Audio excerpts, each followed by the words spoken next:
تفصیلات کے اندر صبر کرتے ہیں۔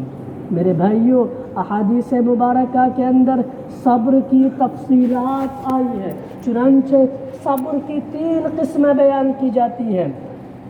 ایک صبر کی جو قسم ہمارے درمیان مشہور ہے وہ صبر علی المصائب ہے، کہ کسی کے اوپر کوئی مصیبت آ جائے، کوئی تکلیف آ جائے، کوئی رنج آ جائے، کوئی غم آ جائے تو وہ صبر کرے، واویلا نہ مچائے، جزا فضا نہ کرے، صبر کرے اور مصیبت سے بچنے کی تدابیر کو اختیار کرے۔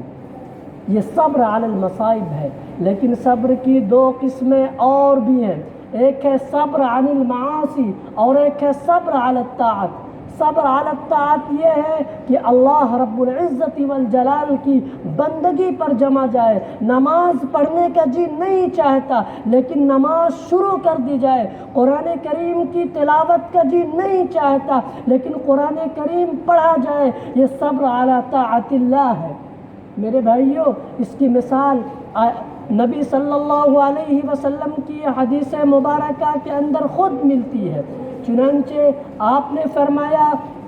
کہ صحابہ کرام سے فرمایا، الا ادلکم علی ما یمحو اللہ بہ الخطایا ویرفع بہ الدرجات، کہ اے صحابہ کرام، کیا میں تم کو ایسے راستے کی رہبری نہ کروں جس سے اللہ رب العزت والجلال درجات کو بلند کرتے ہیں اور گناہوں کو معاف فرماتے ہیں۔ صحابہ کرام دربار رسالت کے اندر عرض کرتے ہیں کہ اے اللہ کے رسول جناب محمد رسول اللہ صلی اللہ علیہ وسلم، آپ ہمیں ایسے راستے کی ضرور رہبری فرمائیے جس کے ذریعے اللہ تعالیٰ گناہوں کو معاف فرماتے ہیں اور درجات کو بلند فرماتے ہیں۔ پھر آپ جملہ ارشاد فرماتے ہیں، اسباغ الوضوء علی المکارہ،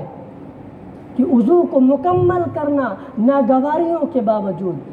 جب گرمی کے موسم میں آدمی دلی کے اندر ہو اور وہاں پر ٹینکوں کا پانی بہت زیادہ گرم ہوتا ہے، اس وقت بھی اگر کوئی آدمی اس گرم پانی سے وضو کر لیتا ہے، اگر ٹھنڈا پانی میسر نہ ہو تو گرم پانی سے وضو کر کے نماز پڑھنے کے لیے جاتا ہے تو یہ وضو کو مکمل کرنا ہے ناپسندیدگیوں کے باوجود۔ اور اگر ٹھنڈک کا موسم ہے اور پانی ٹھنڈا موجود ہے، گرم پانی میسر نہیں ہے، گرم پانی اویلیبل نہیں ہے، گرم پانی دستیاب نہیں ہے، اس صورت میں اگر کوئی آدمی ٹھنڈے پانی سے وضو کر کے مکمل طریقے سے ہاتھ پیر منہ کو دھل کر کے نماز کے لیے مسجد میں آتا ہے تو یہ اسباغ الوضوء علی المکارہ ہے،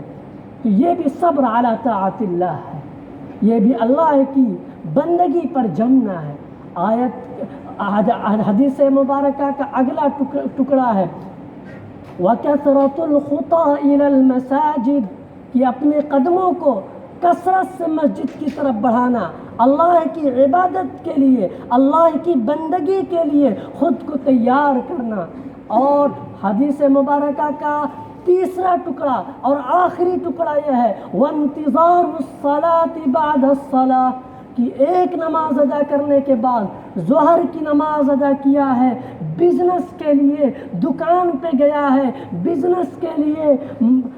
کسی اور جگہ پہ گیا ہے، لیکن اس کا دل لگا ہوا ہے کہ کب عصر کی نماز کا وقت ہو اور میں مسجد میں پہنچوں۔ ایسے آدمی کے بھی اللہ رب العزت والجلال گناہوں کو معاف فرماتے ہیں اور درجات کو بلند فرماتے ہیں۔ ایک اور